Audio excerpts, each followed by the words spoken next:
I thought it was super old. I don't know.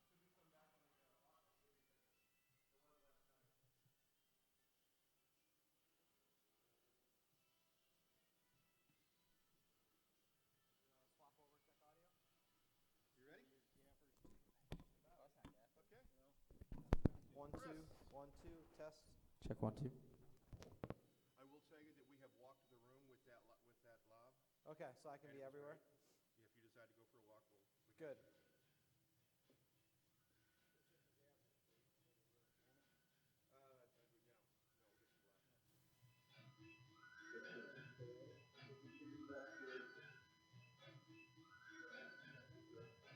What'd you do? Give me your playlist, Chris?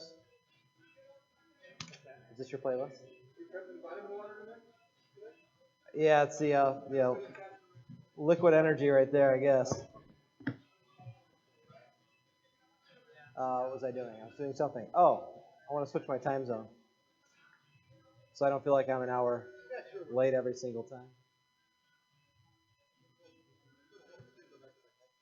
Yeah, I was in Iceland all last week, so I'm 5 hours off, then I came an hour off. Iceland. Yeah, cool, but my brain's a little off with what time zone I'm in.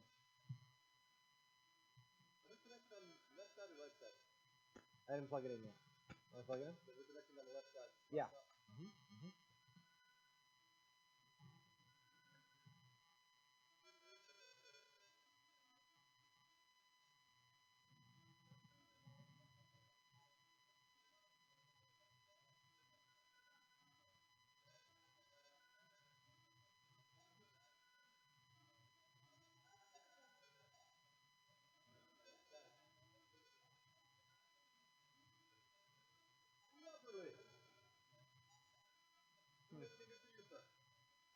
Can I plug this in and take a look? Yeah. I'd like to check the audio. I've got a few audio files I want to run through really quick.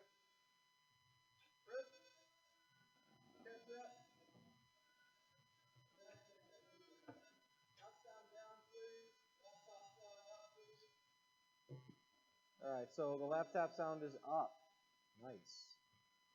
And can we switch my display over? Come on. There we go.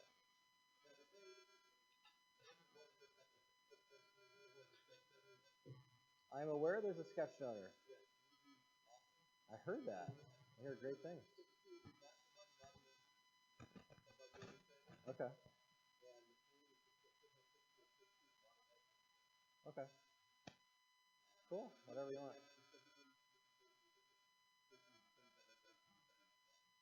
Okay. So yeah, how big is the picture-in-picture? Small. Okay. Let's take a look. It's a cool idea though. I like that. All right. So here's a couple slides. Ready for some audio? Okay.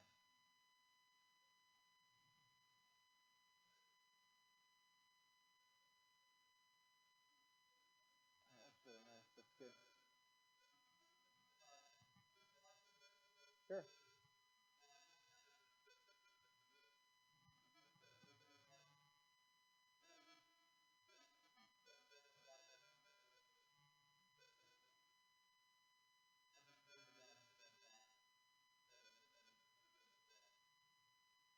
Okay, yeah, so the slides are formatted 4x3, so you can have a little bit of corner on there.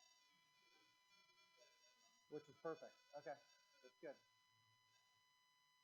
Okay, we're coming up on some audio here. Yeah, it's working, right?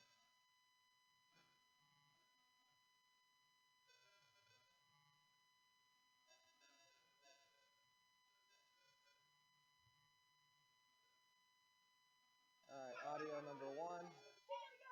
That sounds good. That's good. That's good. Okay, so these tend to be a little loud. Okay, guys, these eggs have given us a lot of trouble in the past. Well, what we'll do, I'll run in first. Ready, guys? That sounds okay. That's not too bad. I like that. Do you have somebody on the board as well? Okay. I don't think it's going to be a problem. I do have a control here. And if I must need to be a little bit up, I will be a little closer for that. will let me control it. There's that. And then audio. Wow, it's really close, no kidding.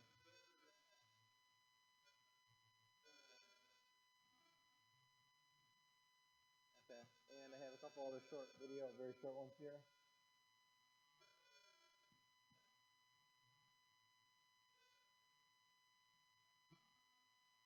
This one, that's the 10. No, what are you waiting for? Do it! Just do it! It's not too bad. It sounds good.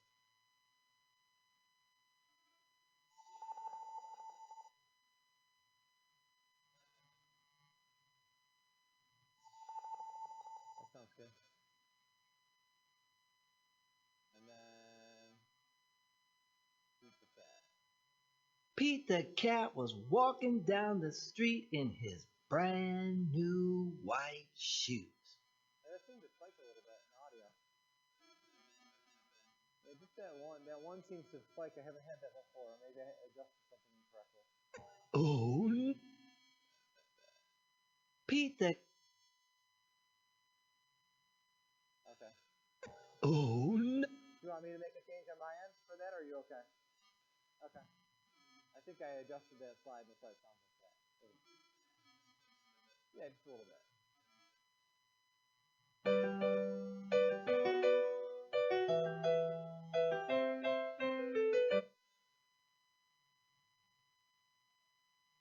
Okay, I think we're in great shape. That's it.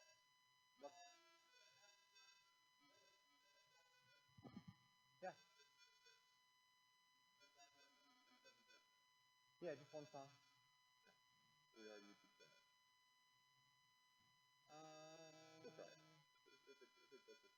Yeah, we can also dip it as background so it's not obvious, and maybe people should be speaking while that's playing. The room should be, so the room should have the noise. I think just the one where there's the office one. I'm not really sure about that. But, yeah, I'll do it. All right, thank you. What's this? Really? What'd they do? They shut you down or what? So YouTube, the filter caught it and shut it down? Yeah.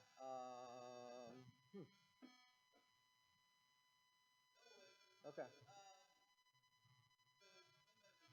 Yeah. I do. I'm a mover. But I also want to be cognizant of what would be best for the audience. And sometimes movers are not good. You can't see. Yes.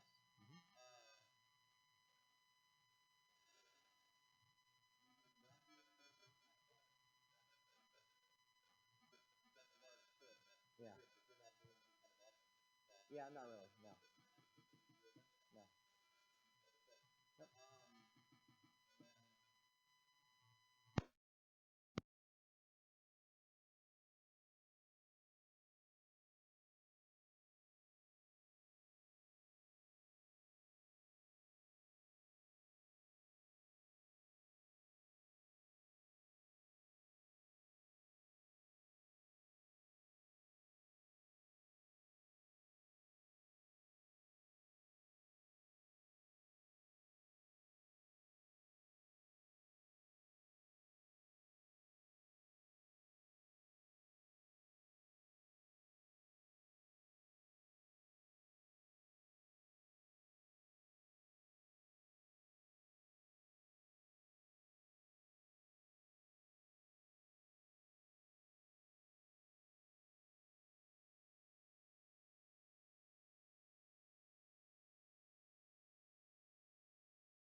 Yeah, it's supposed to be.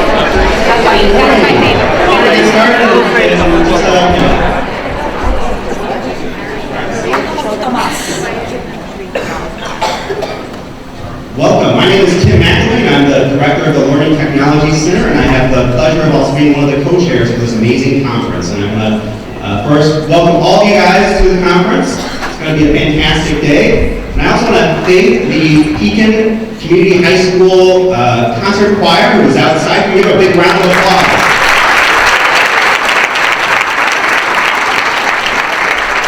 It's an awesome way to start off the day. A large event like this is not possible without the support of our sponsors and our exhibitors. So I want to first thank our sponsors for being a part of this conference and providing some of the expertise, some of the sessions, and support. So a big thank you to Microsoft and Brad Fields, our gold sponsors. As well as Ruckus Networks, Fidgets, Illinois Digital Educators Alliance, Book Creator, Fortinet, Coverage One, and Percata. And I really encourage you to stop by, whether it's in the exhibit hall, or Microsoft has a table out in the lobby, or Apple has a dedicated room. Microsoft has a room as well. So stop by, give your appreciation, as well as learn a little bit about what they're doing. I'd also like to thank our conference committee, led by myself, John Closen, Kim Darche. It was an amazing team that put in literally thousands of hours to put this conference together. There's so much work that goes on behind the scenes, especially this past few weeks. So big thank you to all those team members who are instrumental in helping out.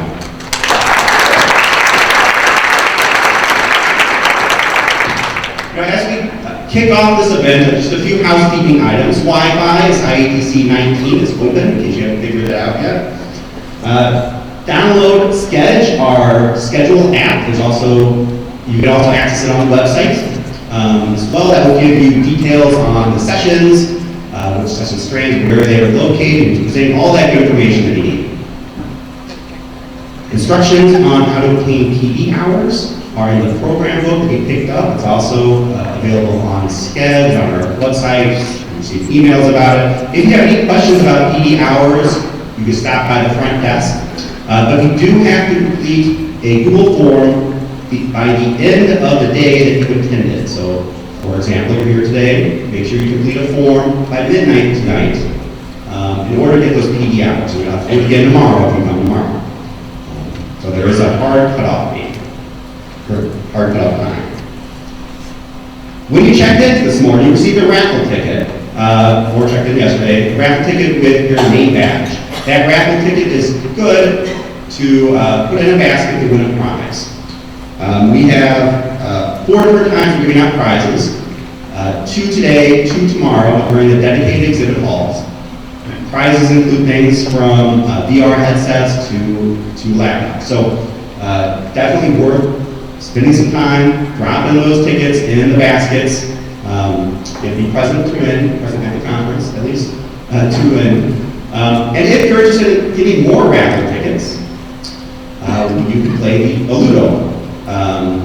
Our Totally Red Educators game powered by Ludo. You received emails about this as well. You download the app or access it online. And the instructions are on the rotating slide decks, but the 30-second rundown is you complete tasks.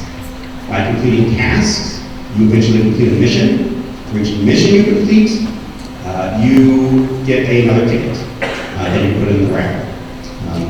Best of all, you get your name on the leaderboard and beat your friends. So give it a try. Moving on to the schedule for today.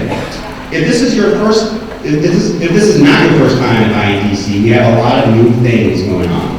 The coloring books on your tables were designed by Carrie Bacham, and they teach you how to sketch them. So take some time to look at those, color them, and learn a little bit.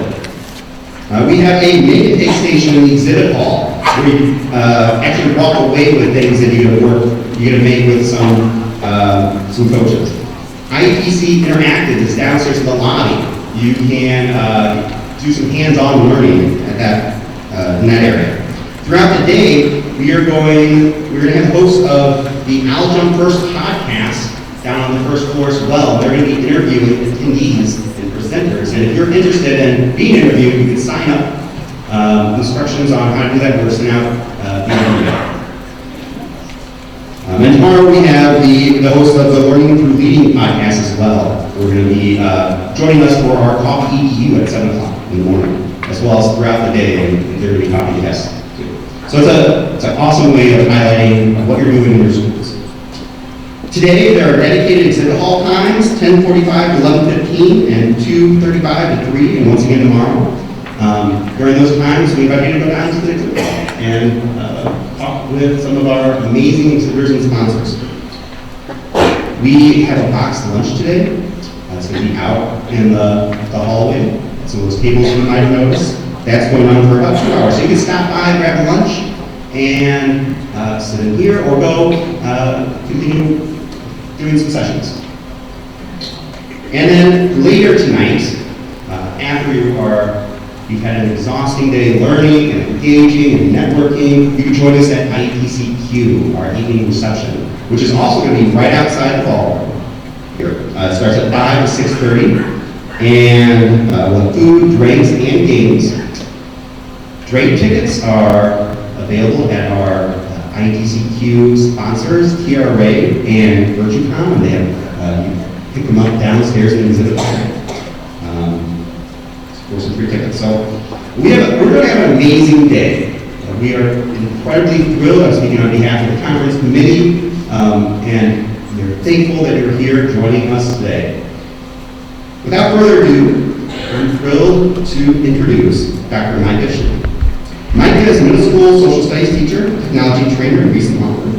Micah works to bridge the gap between research and practice in the education sector, exploring ways to improve motivation in the classroom, and leveraging emerging technology and innovative learning culture to achieve educational goals. So without further ado, I'm going to invite Micah up. Let's give him a round of applause.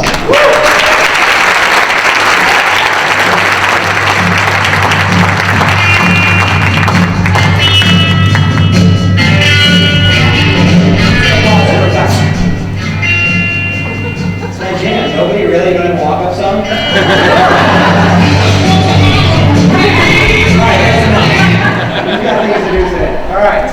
So good morning. Somebody say good morning. Good morning. That works with 8th graders, by the way, first period who are not awake. When you say to them, somebody say, they always repeat back like some weird knee-jerk reaction.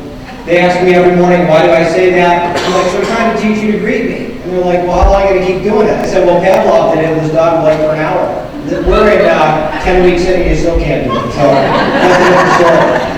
All right, well, my name is Micah Shippey. I'm an 8th grade social studies teacher from the other New York.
of copies if you didn't know. So I'm super excited that you got one for a little bit later. Kim and I, wave Kim. Someone say hello, Kim.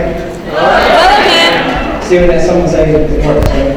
So thank you, and thank you for behaving yourself. I did just have a moment where perhaps you've had in the classroom where you set your students loose, and in your head you're saying, oh my God, I lost them.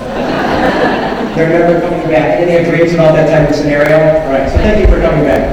On top of YMLSD to you, I partnered up with my regular one colleagues, all educators, and we wrote Reality Bites. And Reality Bites are teacher stories about using augmented and virtual reality in the classroom. And it talks to us about how to approach new immersive technologies with a pedagogy shift, which I would argue is necessary, and you'll see a little bit about that today. Someone say that's exciting. So an important number for me as an educator is the number 42. It has nothing to do with the Hitchhiker's Guide to the Galaxy. Over the last 3 or 4 years, I've had the privilege of working with educators around the world on changing what we do in the classroom each day. And the number 42 represents me making a shift for myself as a teacher. This is the number of hours I no longer have to stand at the photocopier every year. Isn't that pretty cool? Thank you. You talked for that. Sorry, that's appropriate.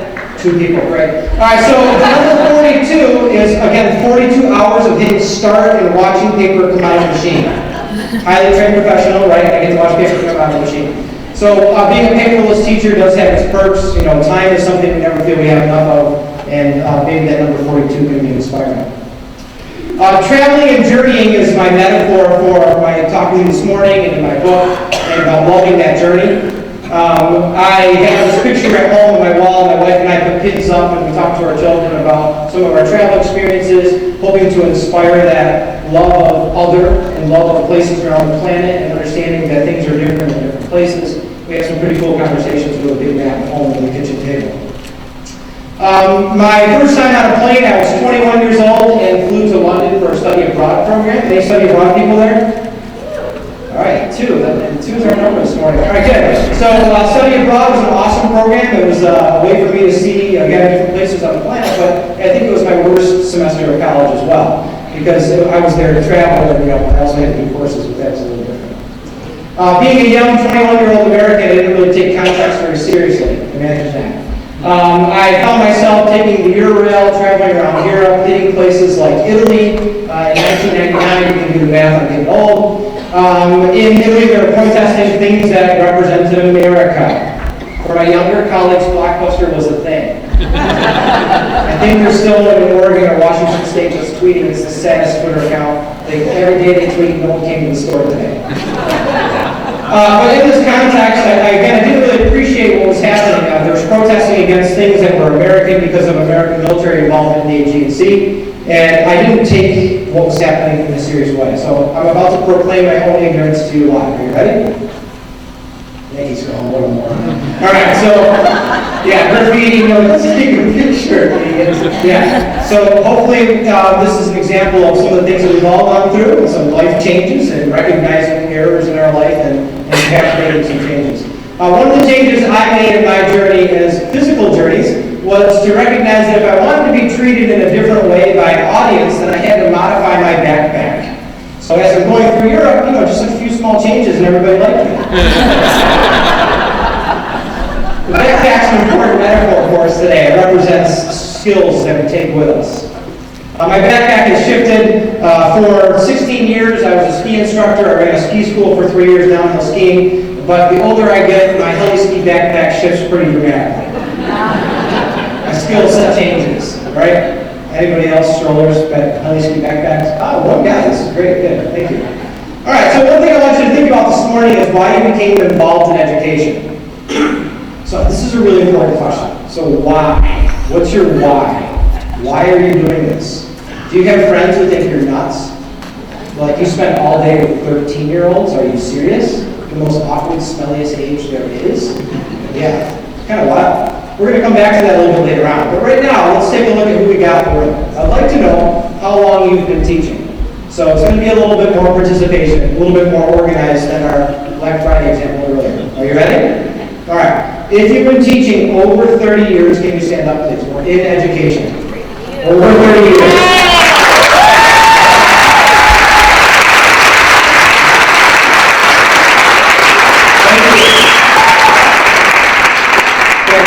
Thank you. All right, let's see what else we got. How about 20 to 29 years?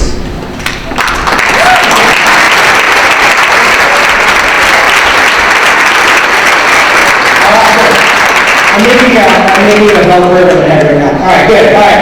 How about 10 to 19 years?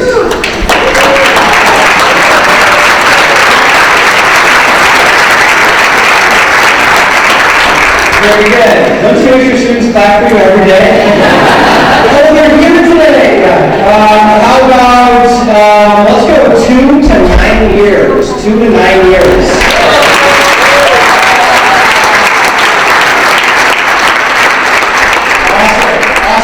Okay, we have one group left here. Do we have anybody who's in their first year, completing their first year in the 18-month window?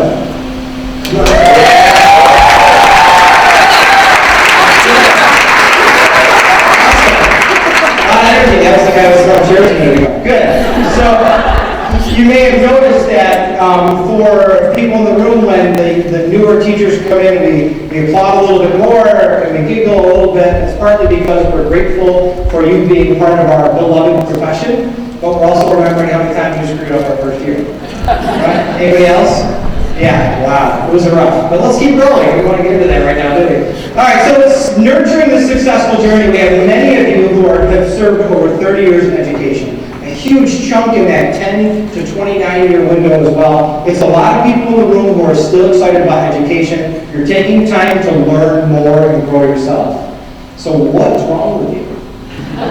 So let's think about why we're doing this, and if we have some purposeful intent about our performance and why we're continuing in this journey, I think it can help nurture us even farther along.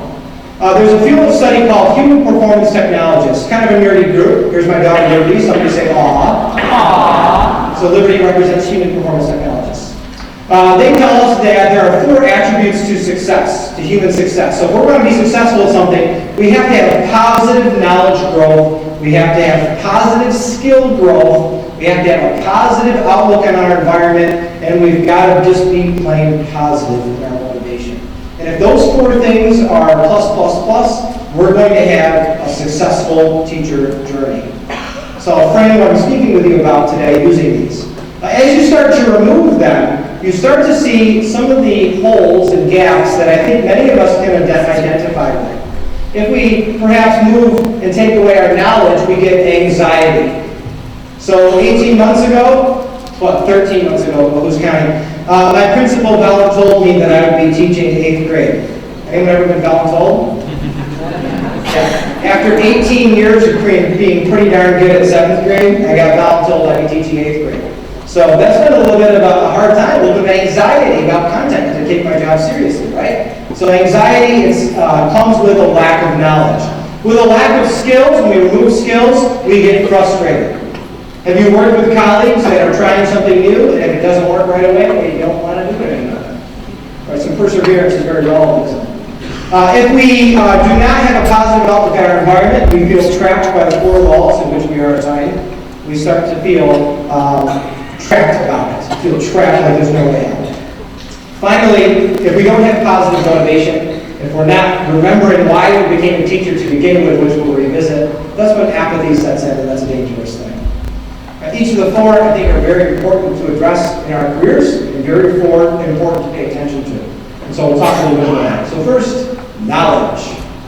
Knowledge, I think, comes in 3 different parts. You've got content knowledge, you've got pedagogy knowledge, you've got experience. You know, content and pedagogy make me think about my university studies, learning about this is what it's going to be like when you become a teacher. Remember those courses? Yeah, I get some laughter, thank you, you know where I'm going. Yes, when you become a teacher, this is what it's going to be like. And then you get in the classroom and you're like, they did not say this was going to happen. I did everything. I planned. And it turns out that the students have a mind of their own, and no one told me that. Pedagogy is important. It's an understanding of how we teach, but it has to evolve. Knowledge has to evolve. And I think perhaps the greatest teacher for us in our knowledge growth is experience. It turns out we learn a bunch of things on our own. We learn through experience that if we take emergent technology and we just drop it into the classroom, it's really not going to just cause change, is it? Is Eric here? Where are you, Eric? No app for pedagogy? So Eric was here. So let's clap for Eric. Somebody clap for Eric. All right, Eric. Yeah. So Eric produced this image. I spoke with him a little about it last week. I love this image because it really conceptualizes a shift. You know, one thing that the Industrial Revolution did right, believe it or not, is it knew what the workforce needed and it helped educators to train for the workforce.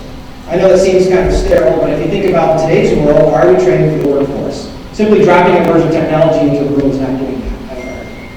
So there's a shift necessary here. We know that taking technology and just dropping it in, it's going to amplify. It's going to amplify things that we do well, and it's going to amplify places and things that we need to change. It's a disruptor. However, when I work with colleagues who are hesitant about disruption through emerging technology, I regularly remind them that technology can be conceived as simply a pencil. A pencil is a form of technology. There was some research done about pencils being implemented in public schools, specifically in Chicago, and it said that it dated it into the mid-1800s, or late 1800s, which meant 100 years after modern pencil was invented or refined is when it became part of education. 100 years after it was a formalized product. 100 years. And we need to figure out how to get the iPhone 11 in our classroom right now. Some of that pressure we put on ourselves, right? I mean, when you're going to add a sharp object to the classroom, what could go wrong? I'm a terrible person. What are you laughing at? This is the inventor of the modern pencil. He worked with Napoleon. We'll shoot your eye out. All right, so anyhow, when we bring a new technology into the room like a pencil, you think about what do teachers worry about? They worry about when I give a kid a pencil, what are they going to write? How do I assess what they're going to do when I give them this pencil for the first time? How do I keep the pencil sharp? And isn't that the same conversation about newer technology, like maybe a Chromebook? What are they going to do when I give it to them? How am I going to assess what they're doing? How am I going to keep it powered? I have students who refuse to plug in their Chromebooks. So I got nice long extension cords because they feel like they're getting out of it. So these shifts that come with emerging technology, they're a pattern. What goes around comes around, history repeats itself. You know, beyond knowledge, we start to think about skills. Skills I think of as a backpack. This is, by the way, the Google Peg Man. I use him because he's this travel metaphor. He retains that image. The backpack I think of as things that are that we have that we use. Skills that we have in our bag that we use. And sometimes those skills need to be thrown away. Some skills that we have don't matter. Can you pick one or two things on here that you were really good at? And then tell yourself it doesn't matter. Someone say it doesn't matter. Right, I mastered cleaning the head of a VCR with an alcohol swab. Mastered. It doesn't matter. I mastered making sweet mixtapes. Anybody else mixtape people out there?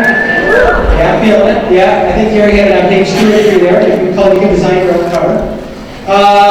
The pager, the internet isn't working because someone's on the phone. The Walkman, the big brick, the Walkman, and you're all excited. It's like, oh, it's playing my song. There's only 10, right?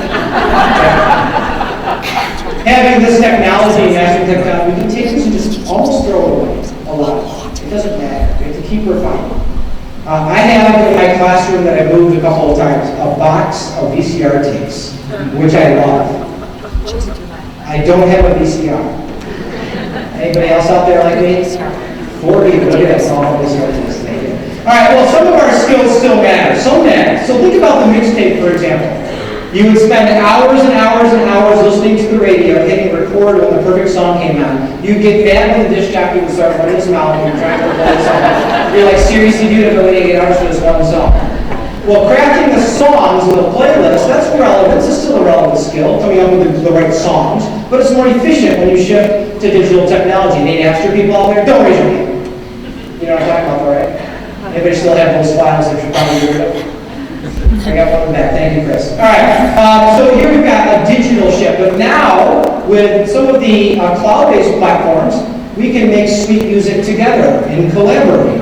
But it's still making a meaningful playlist. So that skill's still relevant, but it's a technology that's amplifying how we do that skill. Someone say that's fantastic. That's fantastic. Now, the shifting of our workflow is still relevant. Think of workflow as how we get things done. So here's an image I'll share with you, and it goes kind of quick. It's a desk. And let's look at how this desk is shifting.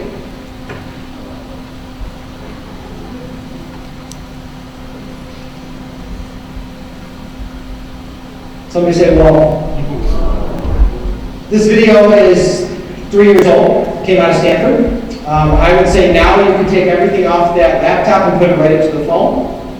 And I would say in the next 5 years or less, you'll take everything off that phone and put it into the glasses with augmented reality. Someone would say, 3 people is good. Yeah, technology is changing our workflow. And so the actual result of skills growth and knowledge growth is change. Change is just going to happen. We don't really have a choice. It's the embracing of that change that I call innovativeness. This idea that we're going to innovate and the new norm is change. It's not mastery of a skill, it's a master of change. To innovate talks about change. We talk about innovation and often think of emergent technology, but we have to remember that innovation is much more than that. It's just something new, a new way of doing something. And innovativeness is embracing that. That constant state of change, I think, is incredibly relevant as the future of education. I think being a change agent is going to be part of our new pedagogy. In our classrooms, we need to be ready to demonstrate rigor and perseverance with new technology. It's important that our students see failure from a professional. Think of if these projectors just went out right now. What would be your knee jerk if you're lecturing your students? That's your plan for the day, the projectors go out. Put your heads down, don't look. Right? You gotta roll with it. It's important for students, I think, for children to see perseverance, to see adults try to work through problems, and problem solve live. I know many of us want to have, as professionals, our lessons perfectly polished and clean and clear and just move forward with it. But at the end of the day, that's just not the real world. And as a dad, I have 3 kids at home. Sometimes I wish I would persevere with a little bit more polish than I do when I get frustrated. You know what I mean? Nobody. Okay, that's good.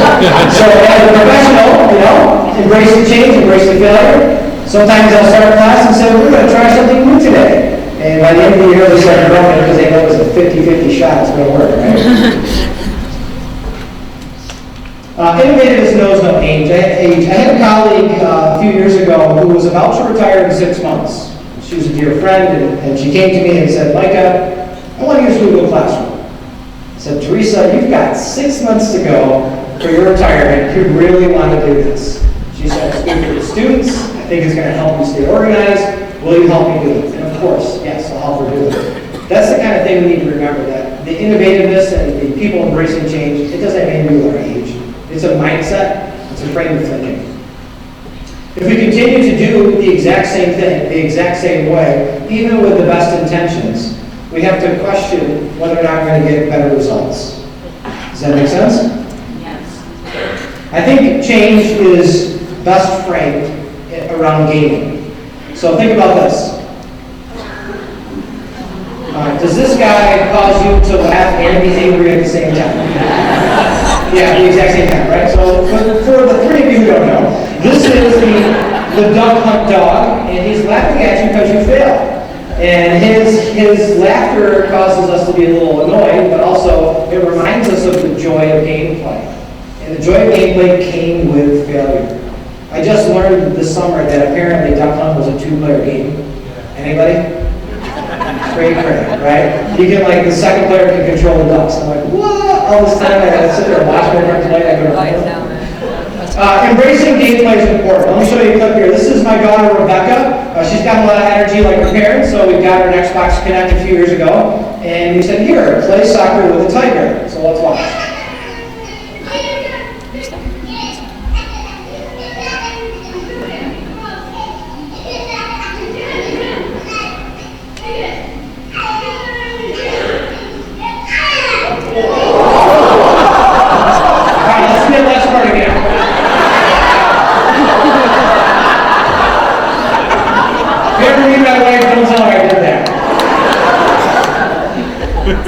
Trip's okay. He turned out fine. The kid's fine. He takes care of himself. It's amazing what they do. It's like, just sit there for a second. Let me go get my phone and take a picture of this. Rebecca's joy over gameplay came with failure.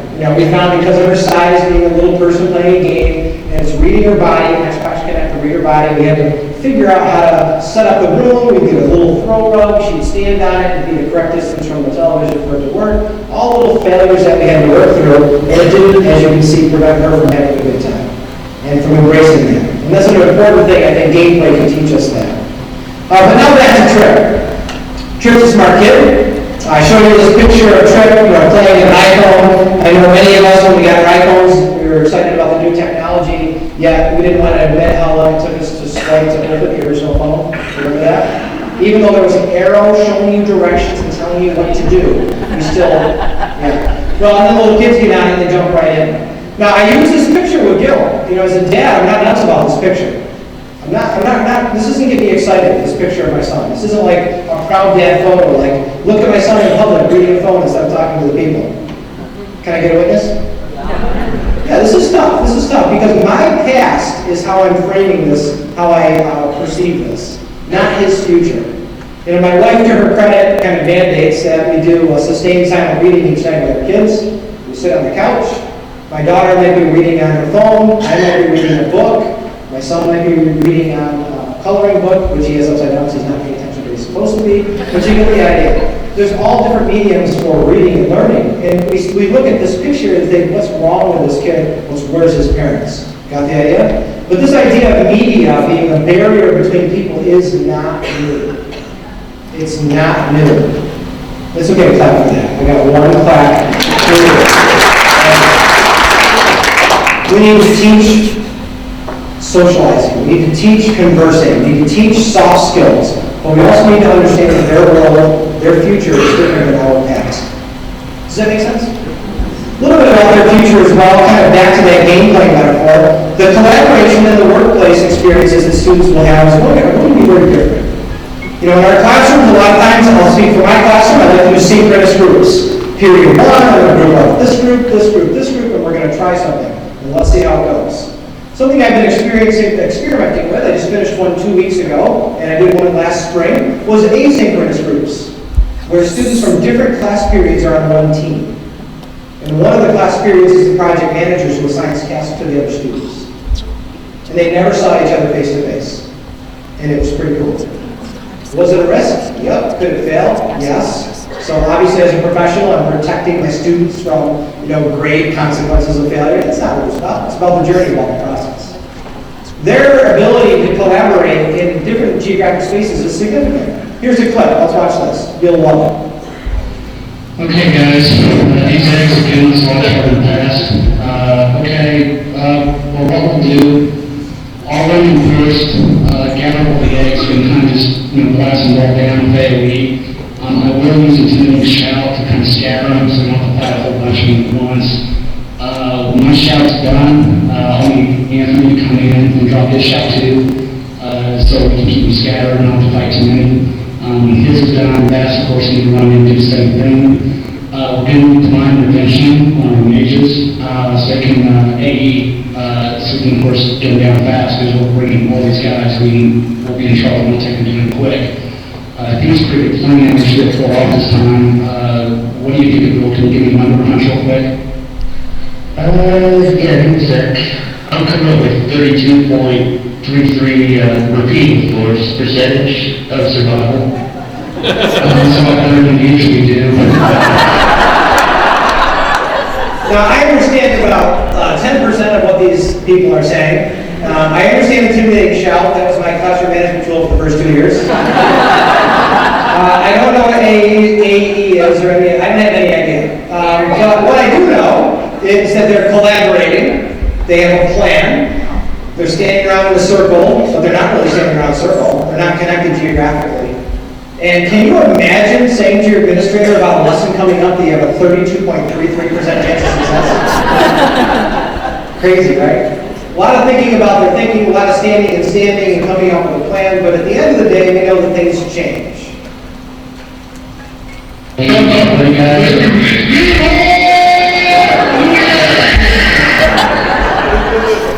just read it. Stick to the plan, Joe. Stick to the plan. Keep it in my intervention. Hurry up. Shut up, Wolfgang. Oh, you know anyway.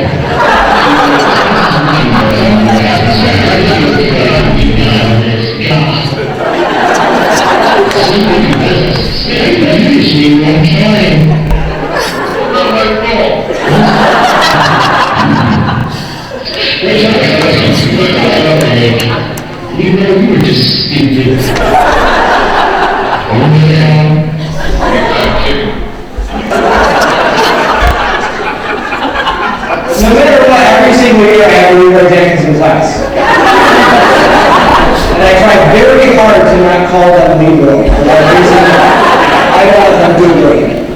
Well, Leroy is a man of action and chicken, and he just dives right in. There's an important story there for Leroy. You gotta embrace your living at Leroy sometimes and dive right in.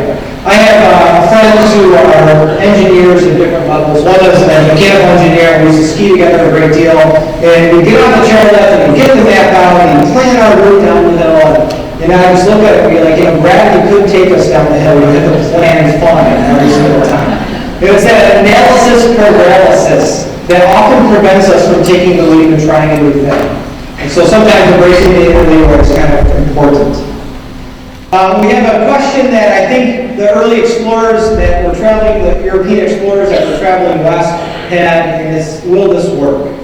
They were told by cartographers and scientists that if they went west, things were going to be okay, but we all know that the cartographers and scientists were not going to live there. It's kind of like working with presenters these next few days. This is great, it's going to work, but at the end of the day, you, in your classroom, in your school, it's up to you whether or not it's going to work. So embracing your inner Leroy, I think, is relevant for that. We can plan and plan and plan, but we know full well that when we bring our plan to the classroom, the result could be very different. The user experience doesn't always fit the design. Rather than stick to the plan, stick to the plan, stick to the plan, so we should take a step back and see what the user experience is. What are our students doing? Why are they doing it differently? And oh my, maybe it's better than what you planned. Imagine that. That's all part of our skill growth, sharpening those skills, understanding workflows, trying new workflows, and seeing how it benefits our students or now. Our environment is really significant as well. I think of the environment as the road that we travel on in our teacher journey.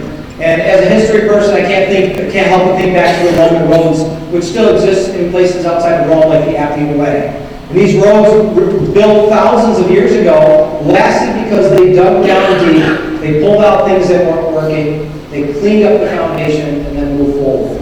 And I think that's an iterative process necessary in our classrooms. And it's a matter of preparing our learning space. You know, Einstein would talk about making conditions for learning, and that digging down and rooting out things that aren't working is part of that process. Things that shift in our classroom, and some of it's kind of popular, talking about a guide on the side approach or a sage on the stage. I think we need to be careful with this. The sage on the stage, the lecturer, the storyteller, the speaker, versus guide on the side. If you come into my classroom, you may see me on one knee next to a kid's desk showing how to do something on their Chromebook as a guide on the side. If you come in a different day, you might see us standing in front of the room, telling a story. Please don't dismiss the power of storytelling. It's awesome. Storytelling and the power of the anecdote really resonates with people. It connects us. Think back to your favorite lessons as a child. It may have had something to do with a good story. So while we bring technology into our rooms, that humanness, the social connectedness that storytelling brings, we can't forget that. But the guide on the side is important as well, because the guide on the side is allowing our students to have more support for their specific needs. And I think some of the emerging technologies, like I'm a one-to-one Chromebook school, allow us to do that. They allow us to help students who are ready to move on faster, do more. Students need some more support, they can slow down.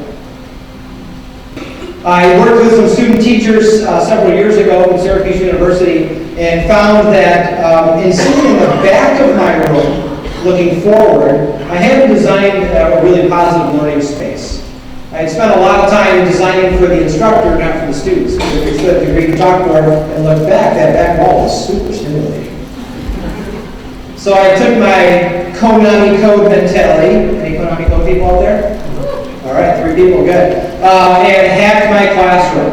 Tried to change the walls that I'm in, change the space that I'm in. And I started when we went one-to-one really thinking about this. You know, my worry, like many of us who went one-to-one, is what are they doing behind those screens? And I would be taking graduate classes at the same time, and I'd sit in a room and watch my peers sit behind their laptop on Facebook and Twitter and not paying attention to the professor. And of course, I'm wondering if my students do the same thing. So based on that fear, I made a U-shape in my classroom so that I could stand in the middle of the room and be the master of my domain. What can go wrong, right? What I realized in doing that is even though it was a classroom management move, I just opened up the largest screen in my classroom. My grade time. So with the help from custodial staff, we rigged up a short throw projector, flipped it sideways, and projected on the floor where my students and I play board games, which we had done in class independently. We do it all together in a more intimate learning experience. Sometimes just trying something different, even with one intent, can lead to something very positive in our instructional space. Other times, it can just be an epic fail, and we need to embrace that. Finally, my big one for us is motivation. Motivation is what keeps us going on this road, what moves us forward.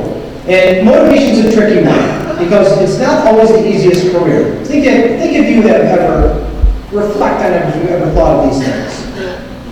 No, what are you waiting for? Do it! Just do it! You shut your face! You explode! What do you want? What do you want? I am entertained! I am not entertained! You serious? I just told you that a moment ago. Les incompétents. Honestly, every time I try to do something fun or exciting, you make it not that way. I will not be ignored! Now,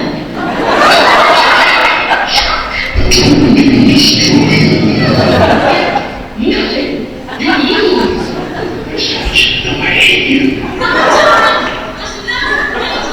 I got it. In your heads, right? In your heads. Your eyes are rolling a little bit, you're teaching for 3 blocks straight, yeah. I think I could probably cut this up into a whole keynote just on this, right? Yeah. It really tends to resonate with me, especially this last one where we get to the end and it reminds me of when I perhaps am telling a story to my students and I'm excited and enthused and then a hand goes up while I'm speaking and I'm thinking, they're joining me in this experience. They gotta go with that. Yeah. Just me. But this is also a teacher superpower, right? It's something to brag about, how long you can hold it for each period, right? We have several forms of motivation. We all know about extrinsic and intrinsic motivation. I think of being a wanderluster as being intrinsically motivated versus a peak bagger, a hiking word meaning checking off peaks. That's more of an extrinsic focus. You know, intrinsically, we want to focus on why we became a teacher, the heart of the matter. Extrinsically, we got to pay the bills and we need insurance and all that. Does that make sense to you? Both are valuable, but I would argue that it's the intrinsic motivation, the wanderlust love of teaching, which will bring us through the hardest times in teaching and help us to have a powerful career. I did ask you early on to think about what motivates you to teach. What is your why? Why did you become a teacher? Why do you still teach? Have you thought about that more? All right, I want you to, someone say yes. All right, I want you to have a conversation at your table with your elder partners, right? Have a conversation about why you became a teacher. I'll play one of my sweet jams. Talk to each other, topic, what motivates you to teach, go.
use music as a timer in my classroom. It's been a real positive for some of my students. I thought it was funny, not funny, that when I was using timer counting down, it would freak some kids out. So I didn't want them focusing on that. I wanted them to focus on the conversation. So music becomes one of our timers. Hammer time is a great one, by the way. When he starts to break it down, there's 2 minutes and 12 seconds left. All right. There is an international conversation that's asynchronous, happening all over the world at different times on why I teach. So if you have a resonating thought throughout today, or if you just had one now, please tweet it out. Tag me on it with #OneLCDU, and I will reply with an animated GIF of a rainbow unicorn dabbing. Oh, I'm serious.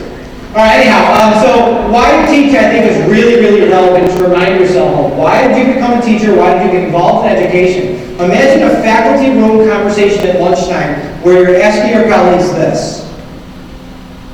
Isn't that very different than, did you see what he did today? Or what happened to her today? Isn't this a different conversation? This is the one that's going to nurture us. Hearing from other people about how an adult made a difference in their lives, that resonates, because that's our human experience, and we can connect that way. Hearing about light bulb moments and how aha moments are why you keep teaching, because you crave those, that's inspiring for your colleagues. And we find that that's the every teacher story. And there's so many conversations around why I became a teacher that I think you will find will really resonate. So let me tell you a little bit about why I became a teacher. Here's a little Micah, somebody say aw. That tooth finally came in, and my mother stopped cutting my hair with a sailor ball. Still have trouble in the sailor at my mother's house. Oh, we're live streaming. I don't know. Alright, so this is what it's like in first grade. My parents sent me to a very small private school. It was a faith-based organization run by volunteers. My mother was a volunteer kindergarten teacher. Many of the faculty there still are volunteers. And from these people, I learned that teachers, the only teachers I knew, taught out of love. They were happy, they were cold. That's all I did. I find that's also a universal teacher story, right? Yeah. So the joy and the passion is there, but it's not really about the finances. I became a teacher because of what I saw at a very young age 12 or 13. I had a burning in my heart that I needed to go back to that school and lead.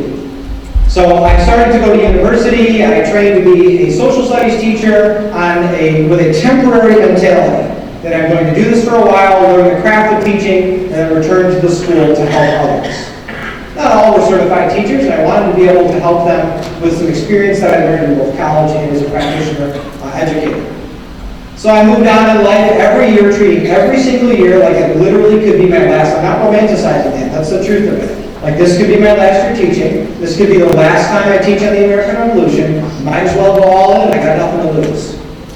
It's kind of cool if you think about it. A little less worried about things when you're thinking this could be the last one. A little more investment in each lesson. So, I mean, not every lesson was empowering to change lives. There's that 32.23% chance of success, right? Yeah, I envisioned that too. I had that happen with me. The older I got, I started to articulate this burn in my heart that said, this is what you're supposed to do. You're supposed to go back to the school and lead. I communicated with the stakeholders, the gatekeepers. They're like, go for it, Micah, this is great. And I enrolled at Syracuse University in the PhD program. I have a PhD only for that purpose. That's the only reason I have one. My PhD is in instructional design, development, and evaluation, which is all about analyzing learner experience, designing meaningful teaching, developing that teaching, implementing it, evaluating yourself, improve the cycle, and that's it. I wanted to take that knowledge back to this place and help people. So speed forward in time, about 4 years ago, they came to me and said, Micah, the principal is retiring, the job is yours. Sweeping hand movements, right? Unicorns and ponies floating everywhere. It was pretty exciting. Any Jim Jet fans out there? It was a little bit like the Monty Python clouds parted and the big hand pointed. It was like, here you go, it's all yours. As you may have guessed, it all fell through. 2 weeks later, they decided to give it to a relative of one of the stakeholders and broke my heart. And I think you know, those of you who've been through heartbreak, can I get a witness? Yeah. If you're still going through it, you don't want to raise your hand, I completely understand, I'm not kidding. If you haven't been through heartbreak, don't worry, you will. It is part of the human experience. The thing that you love the most that your heart is in the most can be the thing that can hurt you the most as well. Heartbreak is rough. So you get into a place of, what do I do now? I used to have a basketball coach. In Syracuse, we're known for basketball. Sometimes we follow the NCAA rules. That's different. Apparently you've been following. All right, so my basketball coach would always say, either you eat the bear or the bear eats you. Now, as the sixth man on a seven-man team, I got to hear Coach's wisdom all the time. Playing time, not so much. So this has always resonated with me. Like, what does that mean? What's the bear? And I think today, when I reflect back, the bear is the heartbreak. So what are you going to do about it? You going to get a little chip on your shoulder to do better, or are you going to give up? And I think that's important for each of us. Again, we have life experiences, we have plans, we have a clear, like, this is the way I'm going to go, and everything's going to work out, the moons are going to align, and then we have reality, which is like, I don't think so. We can plan all we want. Can I get a witness? Amen. 3 people, great. So in the middle of all this, in the middle of trying to work through, like, what am I going to do now? My son Trip came home with a letter from his teacher. And if you have any elementary school boys, a letter home from the teacher, it's generally not exciting. Right, so the letter home from the teacher was, again, while I'm trying to process what I'm going to do because of my heartbreak, the letter home was around the story of Pete the Cat. Pete the Cat folks in the house? For those of you who aren't, I haven't looked it up because I'm not a Pete the Cat person, but I am now. Let me tell you the Pete the Cat story, ready? All right, Pete the Cat and his brand new white shoes. Here we go. Pete the Cat was walking down the street in his brand new white shoes. Pete loved his white shoes so much, he sang this song. I love my white shoes. I love my white shoes. I love my white shoes. I love my white shoes. I love my white shoes. I love my white shoes. Oh no! Pete stepped in a large pile of strawberries. What color did it turn his shoes? Red! Did Pete cry? Goodness, no! His song.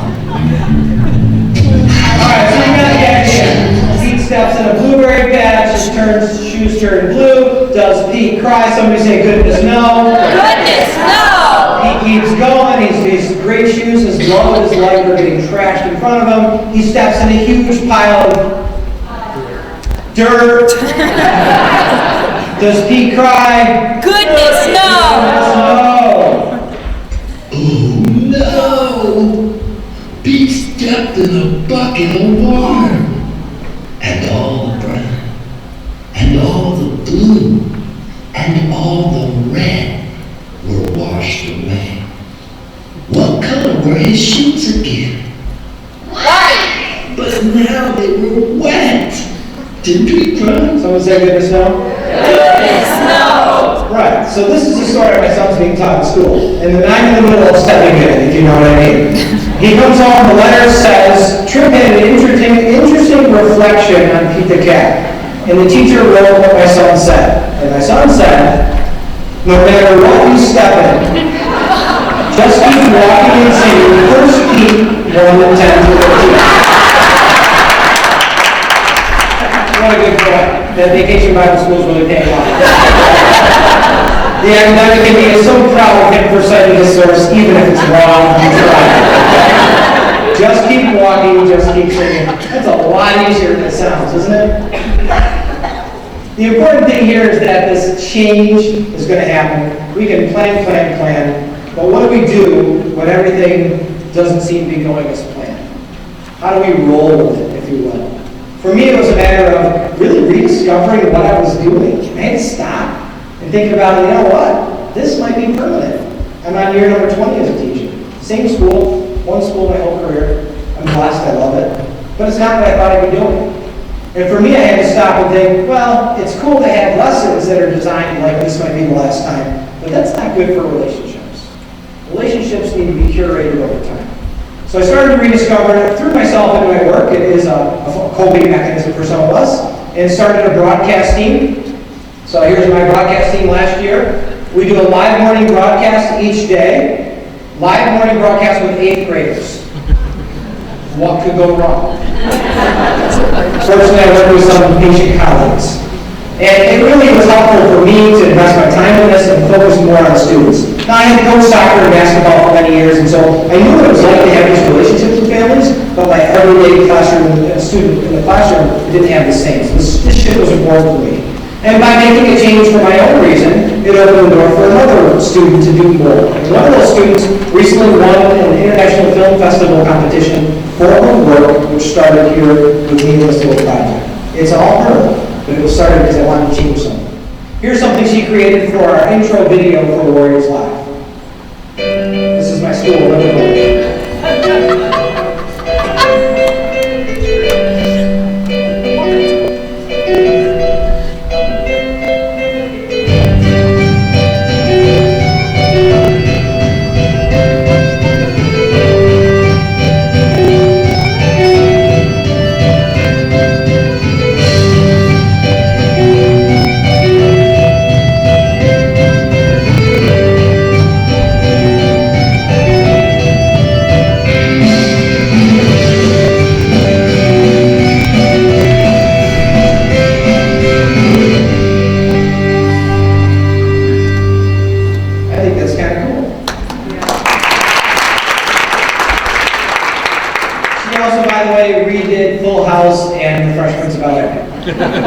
So, kind of fun. By the way, Syracuse always looks like that. Snow and rain and luck, cold. I was in Iceland last week working with educators at a small conference, and I came home to Syracuse and there was more snow and it was colder. Welcome home, right? The part of our journey that I think we want to think about in conclusion is that the size of a mountain, as Pirsig would say, that's what the real life is. That talks about the process. You know, a true wanderlust mindset means I'm enjoying the journey. There's so many parts of New York State where I'm from where we have Adirondack Mountains and they're beautiful mountains, and I was a peak bagger for years. I would tick off peaks and add them up. I hiked with about 5 or 6 friends all the time, and we focused on this peak bagging. A lot of the beautiful, most beautiful parts of the state, I would spend looking at my shoes to make sure I wouldn't get roots, get to the top, click, click, check, go to the next one. Not enough time enjoying that journey. And what really bothers me is that one of those friends is no longer with me. And I think, what could we have done different? We can't help but be reflective about that. And think more about the process we have with the people that we have for the time that we have. I think that's very important. And when we think about performance and continuing in this career, it's really important to think about, be cognizant of, are we growing in our knowledge? Are we adapting our skills or changing our skills and making them relevant? If we feel trapped, maybe it's time to try something different. There's hallways to teach in. There's stairways to teach in. Oh my goodness, you might go outside and teach. Other countries in the world do recess when it's below 30 degrees. We don't at home. But it's funny to see kids all bundled up outside. Motivation, I think, is perhaps one of the greatest because that's the one that's going to give us the rigor and the perseverance necessary when we reflect on why we're doing it to begin with a wanderlust mentality. And if we start to worry about will this work, and we think about our chances for success, and that's all that drives us, we will find ourselves in a state of analysis paralysis. And in conclusion, the last thing I would tell you is that it's important to embrace your inner Leroy Jenkins. Let's do this. Thank you.